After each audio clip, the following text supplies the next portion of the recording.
अण्णांच्या जयंतीच्या कार्यक्रमाच्या निमित्तानं या ठिकाणी उपस्थित असणारे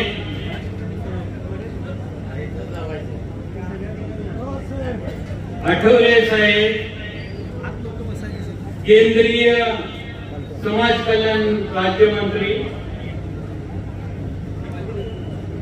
कार्यक्रमाचे प्रमुख पाहुणे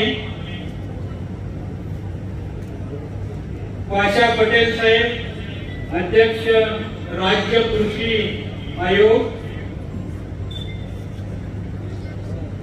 सन्माननीय अविनाश धर्माधिकारी साहेब, संस्थापक संचालक चाणक्य मंडळ परिवार पुणे, या कार्यक्रमाच्या निमित्तानं उपस्थित असणारी स्टेजवरील सर्व मान्यवर मंडळी, व्यासपीठासमोरील वेगवेगळ्या क्षेत्रामध्ये स्वतःचं नाव मिळवलेले कर्तृत्ववान सर्व उपस्थित कार्यकर्ते मंडळी, वेगवेगळ्या गावातून वेगवेगळ्या भागामधून या ठिकाणी उपस्थित असणारे हुतात्मा शिक्षण उद्योग समूहामधील सहकारी, पदाधिकारी, कर्मचारी, 13 दुष्काळी तालुक्याच्या पाणी चळवळीच्या निमित्तानं वेगवेगळ्या जबाबदाऱ्या पार पाडणारे सर्व सहकारी, कार्यकर्ते, दुष्काळग्रस्त, धरणग्रस्त संग्राम संघटनेचे सर्व कार्यकर्ते, माझे सर्व कुटुंबीय,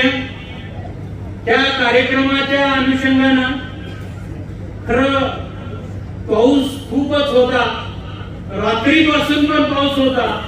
अशा परिस्थितीमध्ये सुद्धा किसान शिक्षण संस्थेच्या हुतात्मा किसनायर विद्यालय, जिजामाता विद्यालय आणि आमच्या बालजमुनी फेरी काढली, पावसाची तमा न करता. ते सर्व बालक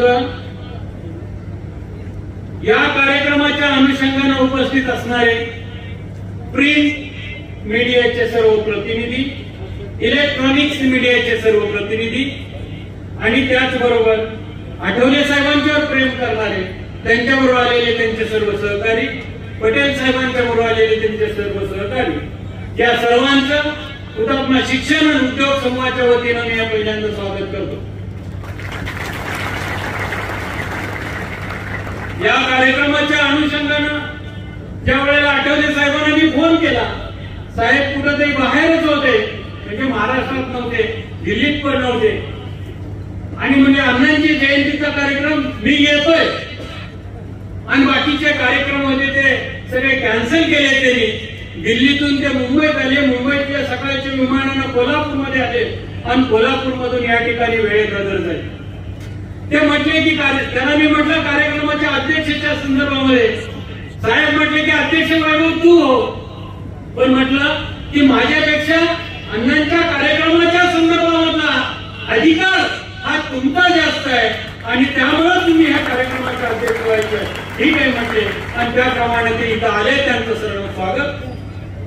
त्याचबरोबर धर्माधिकारी साहेबांच्या ऑफिसशी संपर्क झाला, त्यांचे संबंधित जे होते ते साहेब बाहेर होते, पण त्यांच्यावर बोलणं झाल्यानंतर त्यांनी सांगितलं की मी म्हणजे कार्यक्रमाचं निश्चित केलं. त्यांनी सुद्धा काही त्यांच्या अडचणी आल्या, पण त्या सगळ्या बाजूला ठेवून मुंबईतून साहेब पुण्यात आले, पुण्यातून सकाळी बाय रोड या ठिकाणी वाळव्याला येण्यासाठी निघाले आणि ते वाळव्यात पोहोचले.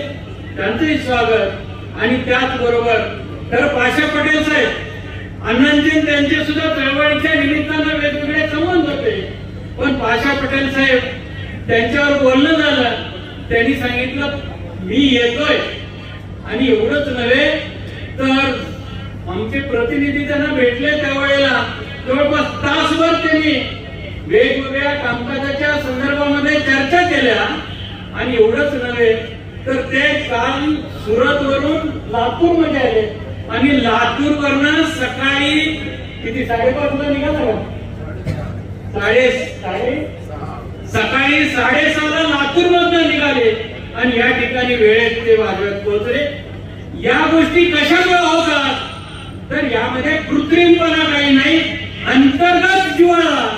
म्हणून या ठिकाणी जे सगळे मंडळी आली त्या सगळ्यांचं मनापासून स्वागत करतो.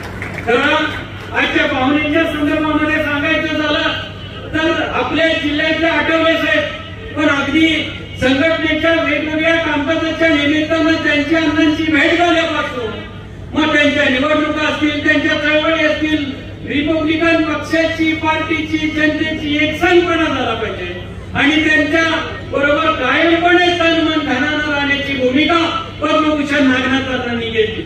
आणि एवढंच नव्हे तर आज सुद्धा जिथं जिथं सन्मान घेतो त्या प्रत्येक ठिकाणी आठवले साहेब सातत्यानं सांगतात की आमची आरपीआयची ताकद वाढवण्यासाठी नागनाथ अण्णांनी खूप मोठं काम केलं.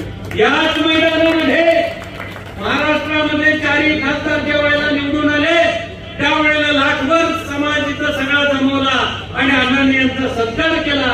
महाराष्ट्रातली मला वाटतं ती एकमेव घटना असेल. त्याचबरोबर कोल्हापूरला गांधी मैदानामध्ये सगळ्यांना एकत्रित करून रिपब्लिकन पार्टीच्या वाढीच्या अनुषंगाने टाटा सुमो गाडीचं मगाशी साहेबांनी आठवण केली तर ती गाडी सुद्धा अण्णांच्या सर्वांच्या सहकार्यामुळे अण्णांनी त्या ठिकाणी प्रदान केली आणि त्यामुळं हे सातत्यानं पिचलेल्या समाजाला पुढे आणलं पाहिजे ही भूमिका होती.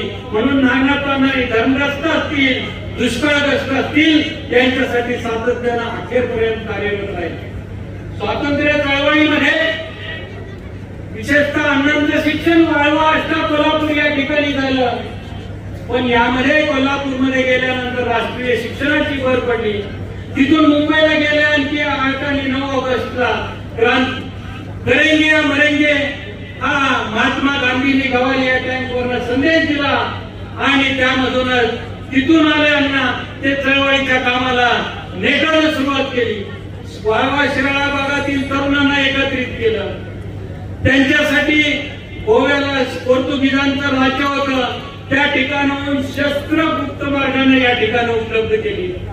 धुळ्याचा खजिना असेल, शेनोली पेट ट्रेन असेल अशी छोटे मोठे शासकीय खजिने लुटले, पैसे गोळा केले, तरुणांना गोळा केलं, शस्त्र सामुग्री गोळा केली आणि मग यासाठी शास्त्रशुद्ध ट्रेनिंग पाहिजे म्हणून सुभाषचंद्र बोस यांचे सहकारी हुतात्मा नानक सिंग आणि हुतात्मा